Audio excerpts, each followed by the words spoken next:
I got to do Yeah, look at you rolling around.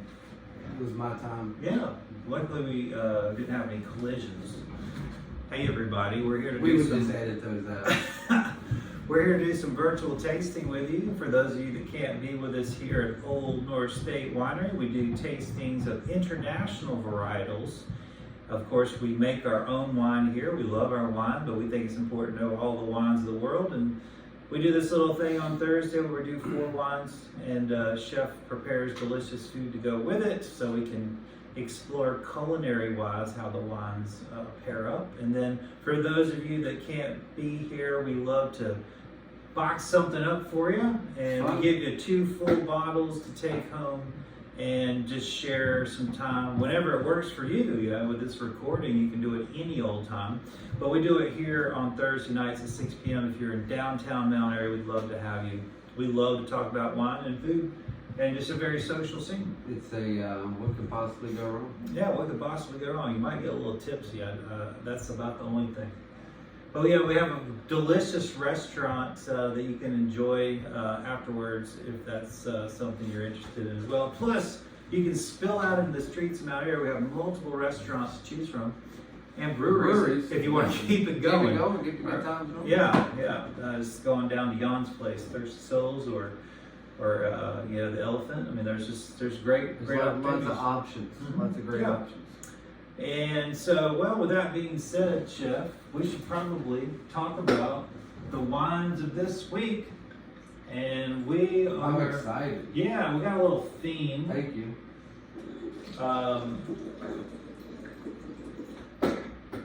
Jan van Riebeeck was the great, well, I guess a lot of people consider him the father of South Africa. He was a Dutch kind of colonialist that really officially started the wine program of South Africa, made a declaration that, you know, here we go. And that was on February 2nd, 365 years ago. That is so much older than the other New Worlds, you know. Well, and that was just the day of declaration. Yeah. You know, they didn't go out and plant vines that day. No, they've been doing that a long time. Yeah. But it was organized, and you know, thank goodness to us. Remember, South African wines are so important in terms of global.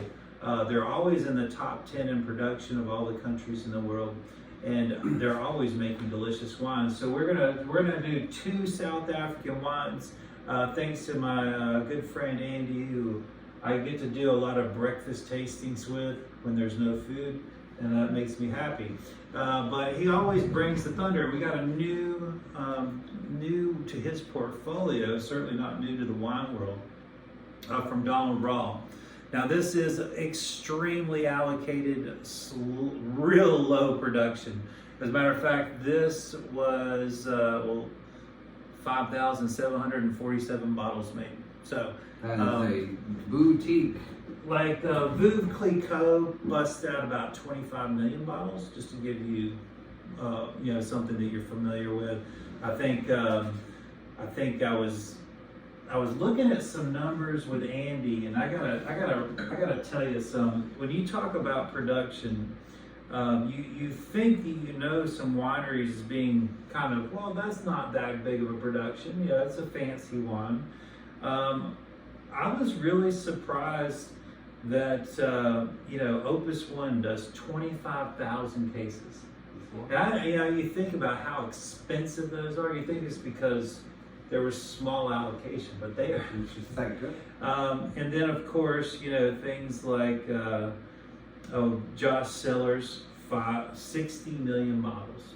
That's insane. That's insane. Josh Sellers, I never would have thought that. Anyway, my point is that there's a lot of grocery. You know, that's the Josh Sellers is the brand at Costco. At every grocery store. I mean, but you know, like when you get, there's grocery stores and then Costco, that's like you've got to commit and like you've got to build it up before they'll even talk to you. Mm-hmm.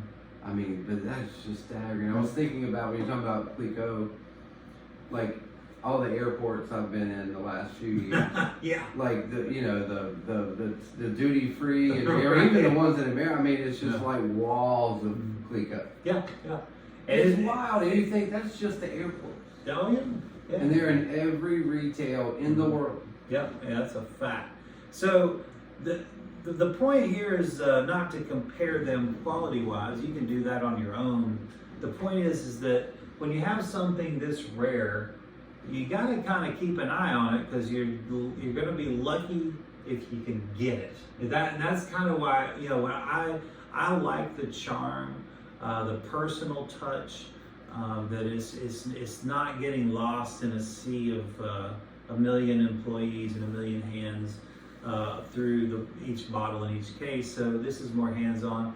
Of course, with this reputation, Andy's been trying to get this in his portfolio for a couple of years. He's very fortunate. He's really picked up some big time players in South Africa lately. And lucky for us, we have access now.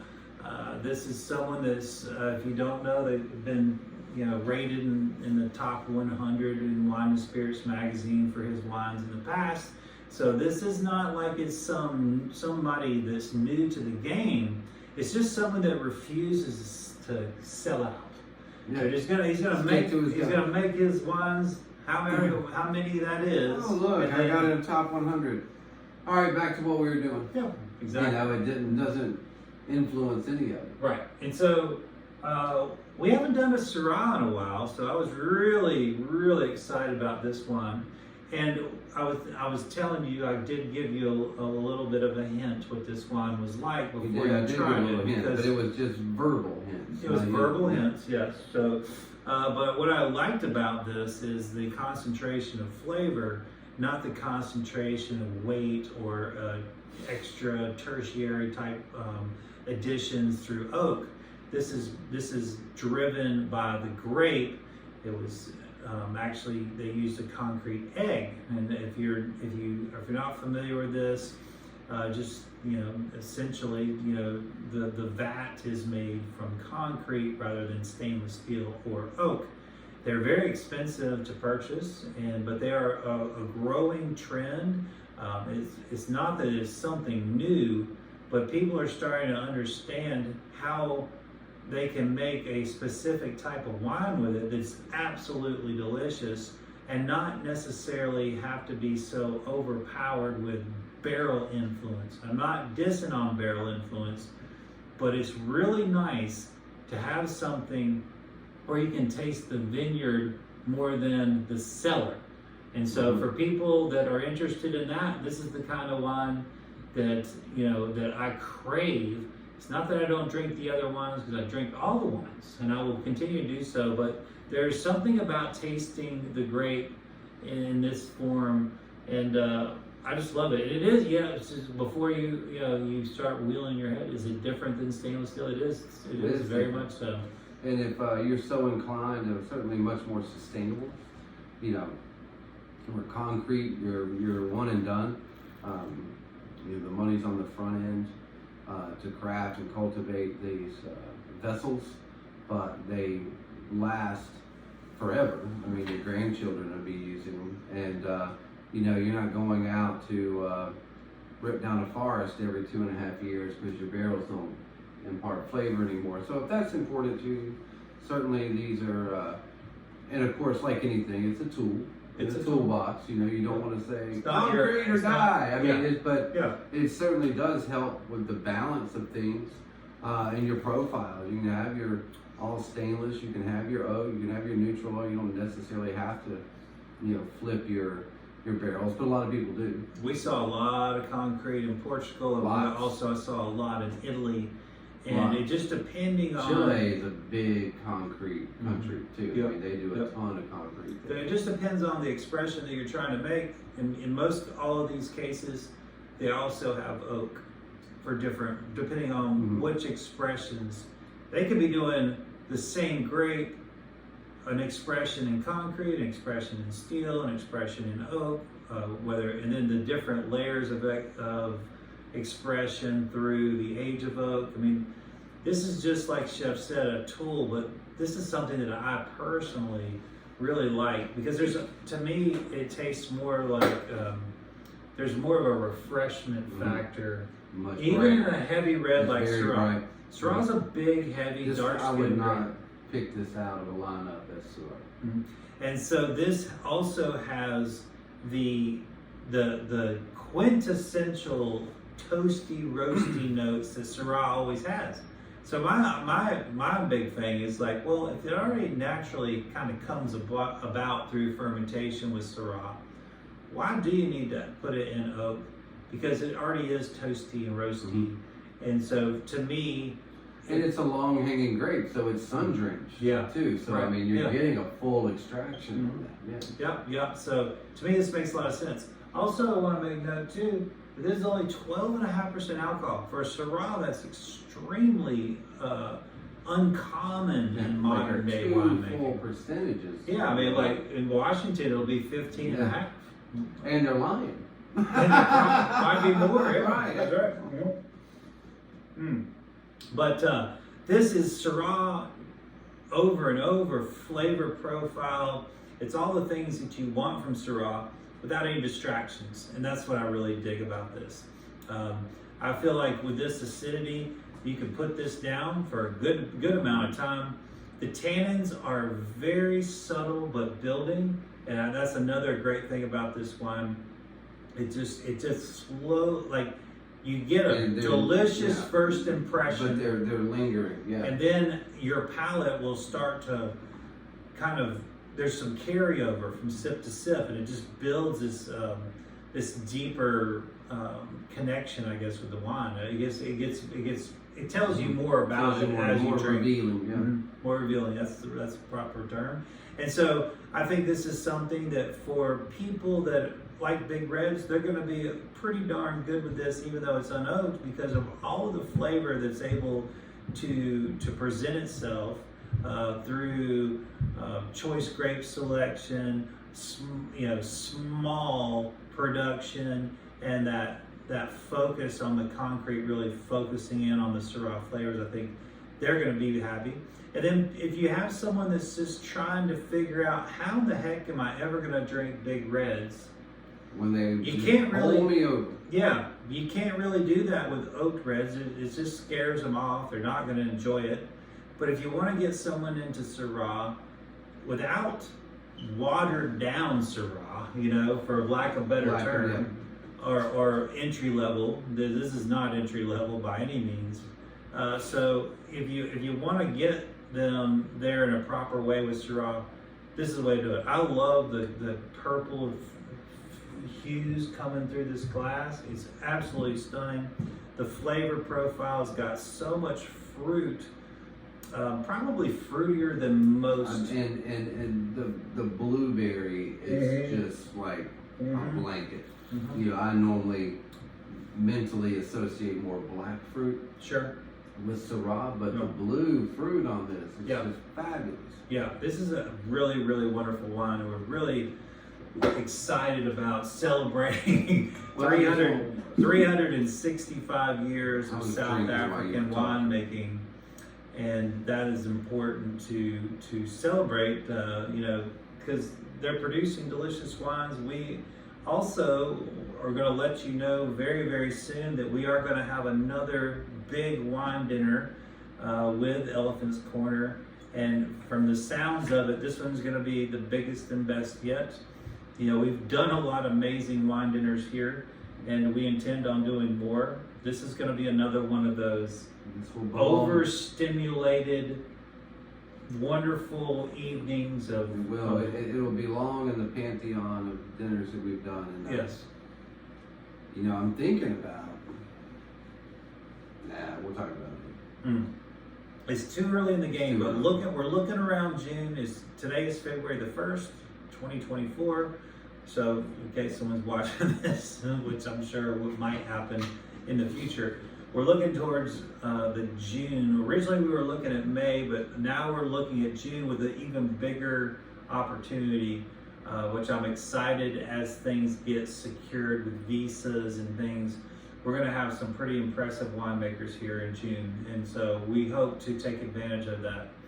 And then personally hoping to spend some one-on-one time with each winemaker and kind of do some small interviews with them as well that I've talked about with Andy. So there's going to be a lot of information out there from this trip that I think is going to benefit us. And so one of the guys is Neil from Chamonix, so really excited that he's making a return visit, and then two more that I know who they are, but I can't quite say it yet. Till we know for sure. That's a lot of that's a lot of T's in there. Mm. So, yeah. Yeah, but it's something to look forward to. No, it's great. No, Yeah. I've already been thinking about it since you said it. And, this will be our third South African dinner. Yeah. And, so this is going to be a big challenge with the menu. Yeah. You know, so I'm thinking about getting a little kooky with it rather because I've done two traditional. Very traditional. Very traditional. Yeah, rustic. And I'm not doing a third tradition. You're gonna go fancy. I don't know what I'm gonna do. It's just gonna be different. Yeah. And I don't know what that means yet. It's just, you know, I've already promised myself I'm not gonna repeat just the same classic. Yeah. South African. You definitely touched on a lot of the classic dishes, which is great. We did. And so this will be People fun. love the This will food. be fun. The spices in Africa are great too. Yeah, in South Africa is a real culinary destination. A lot of people Big talk time. about when Big they come back from spending safaris, is that they had no idea how great the restaurants would be. They, you know, you get in that mindset. Well, I'm gonna be out, out in the plains, yeah. Looking at animals. They don't really necessarily associate high-end dining, but there's plenty of it in that area. Mm-hmm. So you can really have that dichotomy of jungle and urban, which is great. Wow. Yeah, it's I mean, great. if it's gonna take you 24 hours to get over there, you might as well enjoy yourself while you're there. Yeah. Mrs. Wishart was trying to talk to me about doing South Africa next year. I'm like, we got to put it off a couple of years. It's 2 weeks. That's like I'm not ready for that kind of traffic. It's like I want to have a more leisurely thing for a couple more years before something big like that. Because I mean, it is. I mean, you're burning 4 days. You don't want to even like. You don't want to go there for a week. Mm-mm. You need to go there for at least 2 weeks. So yeah, we'll have to find a way to make that happen, Chef, because I know. Just not next year. I know Andy's group does a lot of safaris and things like that. And we could probably put together a group from our you believe it. local people believe it, and make it a wine yes. centric trip. We just ride around in his little jungle forerunner and just go to wineries instead. Yeah, we'll have to set up some kind of transportation for a lot of people, but that would be fun. He's just the man to pull it off. Yeah. So something to think about moving forward, and I want to. And it's cool too because with such a different. I mean, they're harvesting right now. In South Africa. So I mean, doing the planning of that, like the things you get to see and what to experience. Might be a bit busy. That's what I was thinking. Thank you very much. Maybe we get there in early January before harvest, when everything is really in variation and beautiful, and you get to enjoy it, and we get away from the. Or we could go there and stomp grapes. Yeah, when we were in Portugal, they kept saying, they "Please come back. Please come back. Please come back." They clearly have labor issues. Yeah, well, everyone does, right? But I mean, like you wouldn't think in those areas. But in Portugal, they were begging us to come back in September and stomp grapes because they still do the traditional method over there. Not everybody, but a great deal of them still prefer purple feet. Well, and it's funny because like we talked about Africa basically empties out in harvest in Spain and France. I mean, like half the country is employed there for 6 to 8 weeks in those two. I mean, like no one who lives in France and Spain harvests their own grapes. I don't know about Italy, but I know those two countries are just like it's all 6 to 8 week temporary labor. Comes in, harvests everything, and it's like Americans with Mexicans and Central Americans. Yeah. At least the ones who aren't using mechanical harvest. It's I think in Champagne's the highest region temporary labor Right. for that, and then Well, everybody else is. If you have one producer making 25 $5 million, million, no. there's hundreds of producers. Well, it's funny, they'll show pictures that, like in vineyards in Champagne. I mean, it looks like a military base.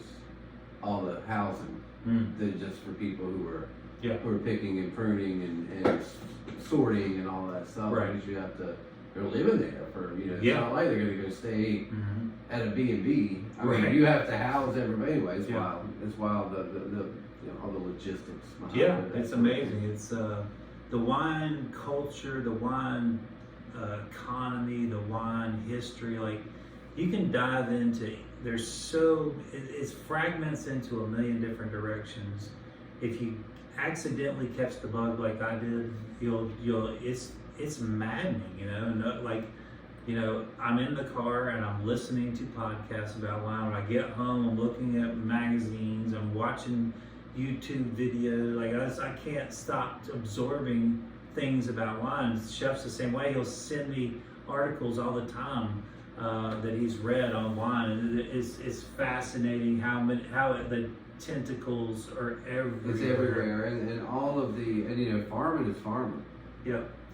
Whether you're growing artichokes and Brussels sprouts, or you're growing grapes, the same things apply, and the same passion and problems apply, and so you can never learn enough. And knowledge is contagious.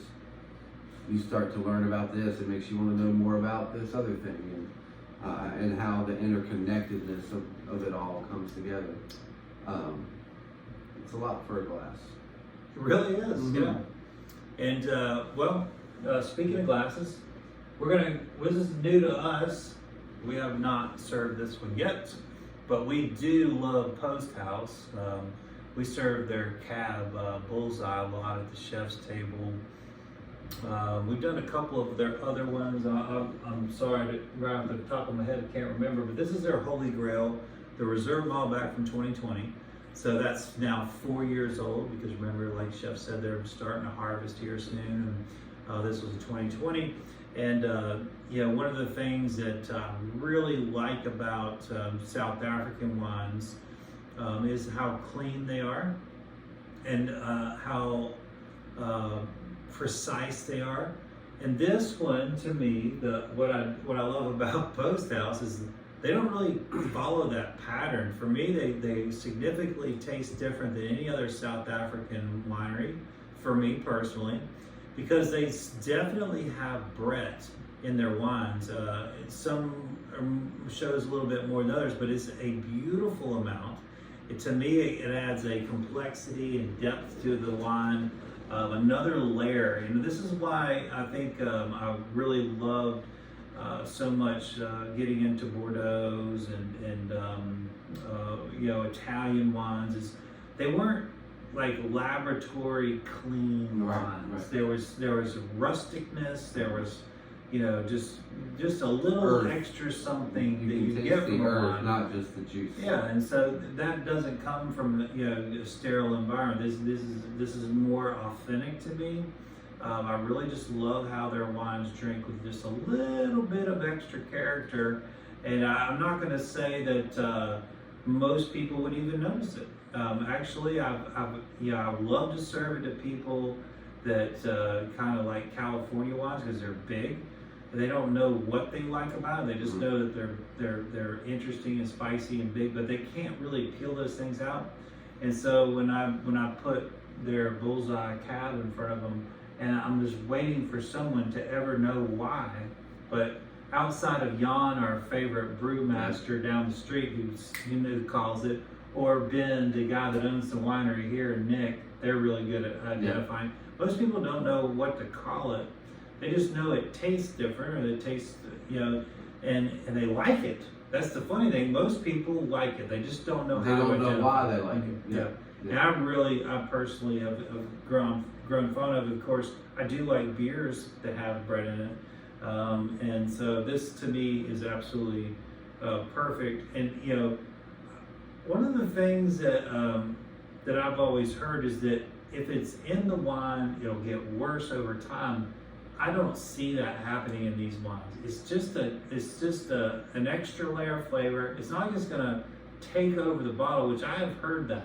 I've heard that's why people try to avoid having it in wines, because the whole bottle will just turn into something you can't drink. And I just don't see that in these wines. I see them aging gracefully, beautifully. The undertones here of this Malbec are incredibly silky, still very, very juicy and fresh after 4 years. Very, and I think to your point on that, there's a difference between targeted Brett and a flawed one. And I think what happens is people who are trying to avoid it get in their wines, and then it kind of runs wild, right? Because they're not managing it in the cellar, right? To where it's someone who's trying to capture it in a very controlled way. I think that's probably, you just had somebody with a microphone had a flawed wine, and they're like, oh, you got to keep that out forever. It'll ruin everything. It's like, well, no, I've heard people say it ruins your wine. You got to burn down your winery if you have it, and I just don't agree with that assessment. I think that the working with nature is always better than burning it down. I completely agree, and you hear all manner of things. Oh yeah. And there's so much clickiness, and look, here's the bottom line. Everybody has different taste buds, and I taste a lot of wine. I mean, a whole lot of wine, and so to me, this is far more interesting than let's say like a Malbec from Argentina that's not upper tier. It's just, how many Malbecs can you have that taste very similar, and they're just boring. And it's not that I don't like them. It's not that I don't like them. This makes an impression. Well, and to me, it speaks to South Africa in general, to where how they have embraced all kinds French of things. varietals. Yeah. But they're kind of, they hang there. Yeah. So to me, this tastes like Cahors, not like Argentina. Correct. I mean, it's more. It doesn't taste like Mendoza. It tastes like Cahors. But even though it's South African, I just feel stylistically, right? Those varietals seem to be more European in style in South Africa than they do than when they're shipped out different places in the world. Yeah, I totally agree. And so and oftentimes you see when they're doing Bordeaux blends in South Africa, you will see Malbec in them. Obviously, you see that and of course, we've seen a big rise in Bordeaux blends in Argentina. Yes. It would make sense because Malbecs are big grape down there.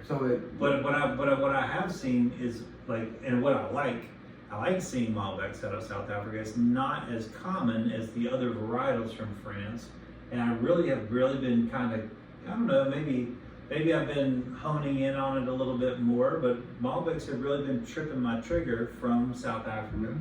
Was it the Dorans that we had? That Dorans we had. We loved that. We sold a bunch of it. It wasn't just us. We actually sold. Everybody you put it in front of. Yeah.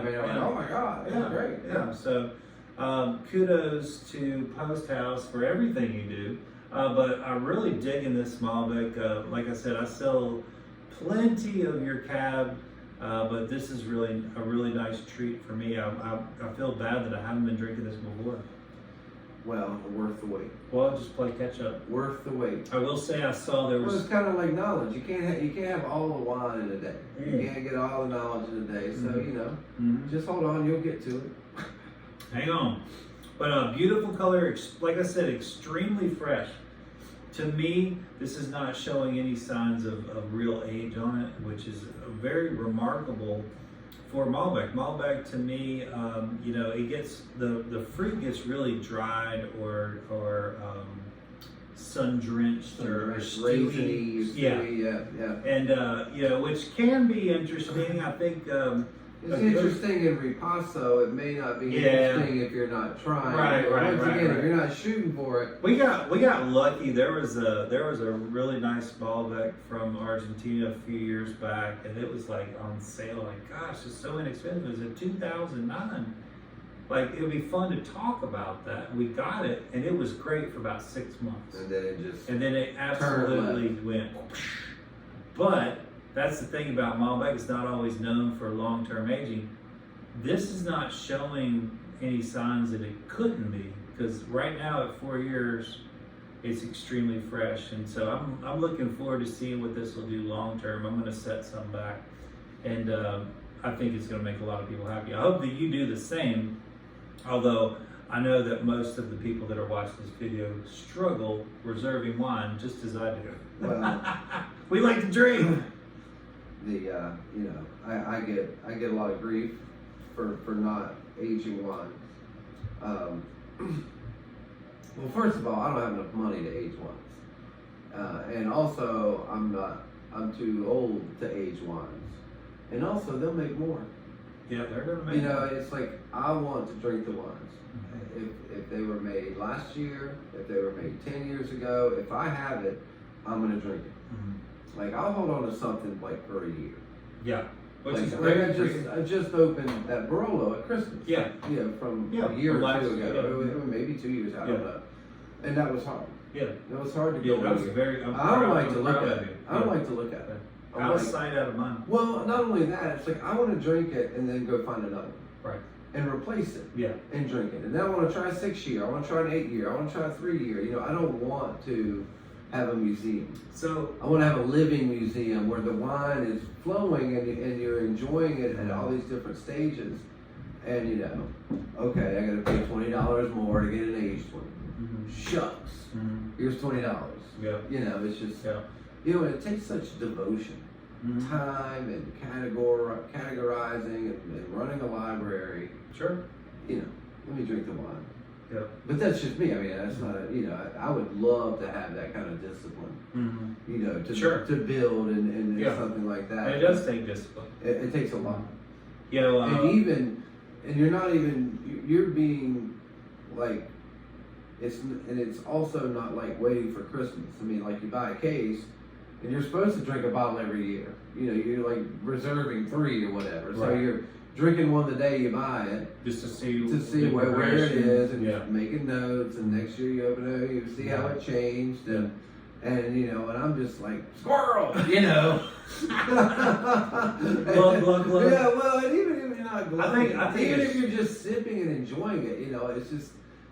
And I think it's different for you and I too, because like wine's our life, Yeah. and for people who are doing that, they're not immersed in it like we are. Where and I'm not saying I don't. We have a lot of opportunity all the time. I mean, nonstop. Yeah. Every day of our life. We're having special wines. Every Regularly. day. I mean, regularly. So And we don't take it for granted. I was gonna say I'm not taking it for granted. Yeah, However, but that's part of the reason why we're that's still in part this of the industry at our age. That's exactly right. And you take that away, it's like I retire. Yeah, I'm like, Yeah, I'm not doing this you know what? I'm I'm doing done. landscaping because you've taken away the only reason I get up and do it. But yeah, I mean, and what I drank a lot of them. I was on a Malbec kick last year, and I just absolutely adore them because oh, see, thank you so much. They have a much lighter tannin structure, much less acid, in general. So I mean, they're great. I think that's one of the. Oh yeah, Malbecs in general. Malbecs in general. I think that's why they became so dominant now. Like I was really surprised that Malbecs took off the way they did. Well, I think my personal reason, and this is why I like them, is you can buy a 2-year-old Malbec for $20 or $16, and it tastes like a 6-year-old cat.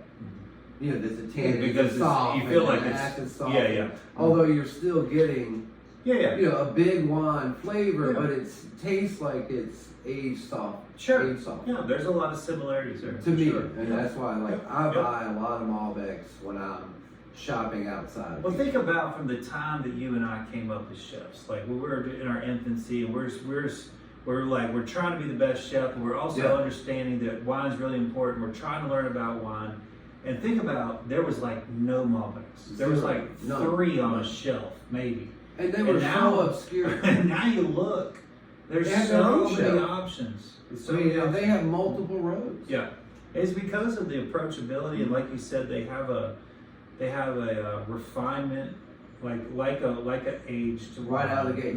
Yeah. Right out of the gate, Yep. year or two in. Mm-hmm. And what's great about them, it's like you said, unless you know you're buying from like a single vineyard or like a special selection with like just the ones off the shelf, like you're supposed to drink them right then. Yeah, that's true. I don't. Yeah, you yeah. know, and that's what I'm saying. Like Yeah, you're I need supposed some to. wine to drink. Yeah, yeah.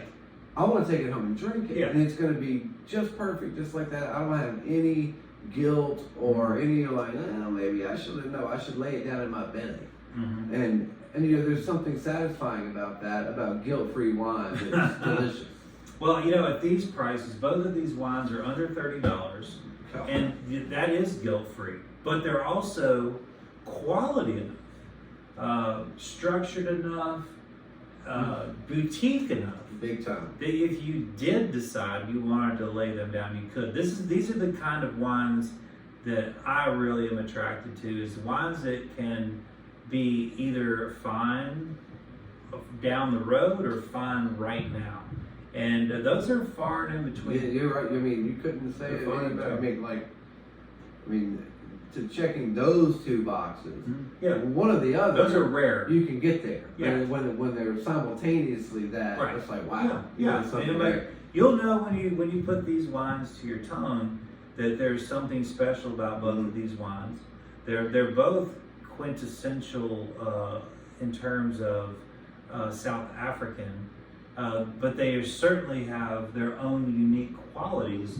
You know, like I said, that beautiful earthiness that you're getting out of the Post House Holy Grail, and then that it's not a reductive nature; it's a concentration of flavor that you get from the Syrah, the raw Syrah.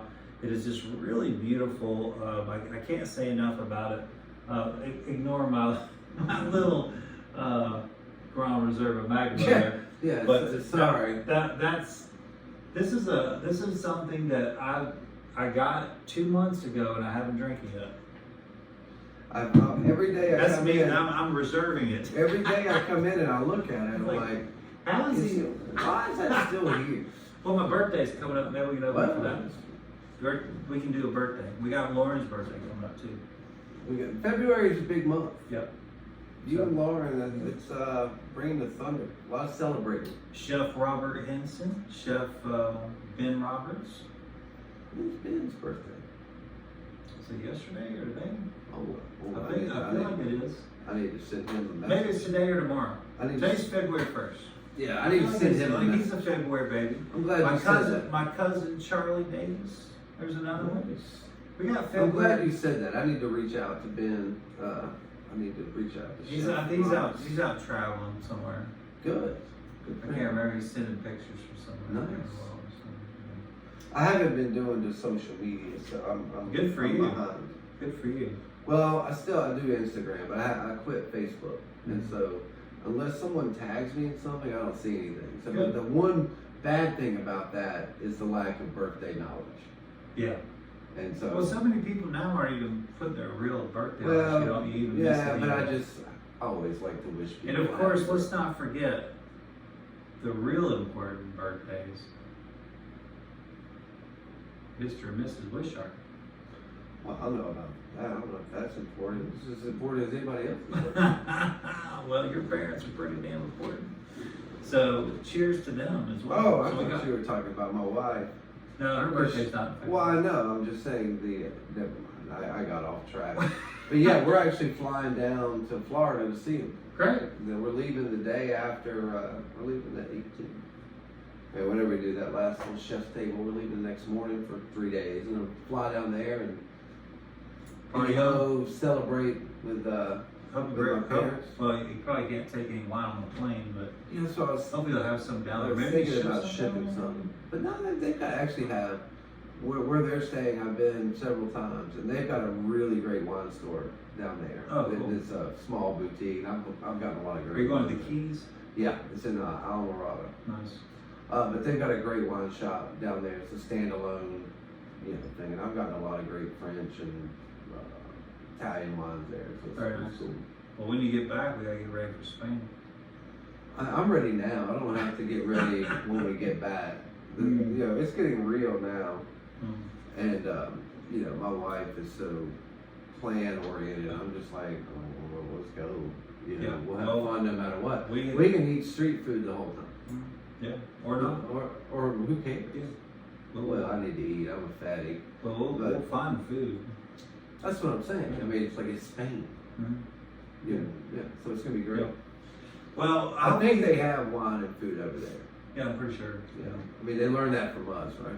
We hope that you enjoyed these two beautiful wines from South Africa, and I hope that you celebrate on February 2nd, not just for that fat rodent that comes out of the ground, but for the wines of South Africa, because they're important to the world, they're important to us, Very important. and they should be important to everyone because they're delicious. And you got a beautiful Margaret duck in your box with a roasted carrot emulsion. And you also have beautiful Carolina moon cheese from Chapel Hill Creamery with American Butcher salumi and Greek olives. That sounds wonderful. And you can mix and match. These wines are going to go great. I would suggest mixing and matching. You're probably already done with it by this point in the video. But yeah, nice job, Chris. You had one job to do and I didn't do it. You did it. You got it to the. You got it to That's the true. We house. got it. Yeah.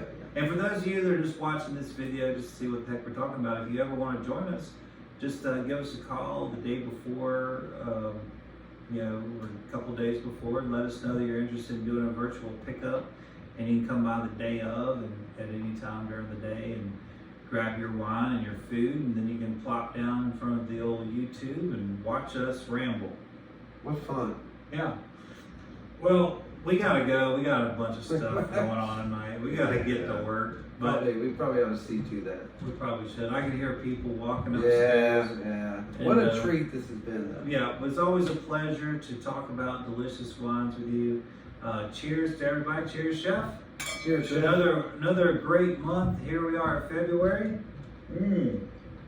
January flew by. All that terrible winter weather we had. We're just 1 month closer to summer. Cheers, everybody.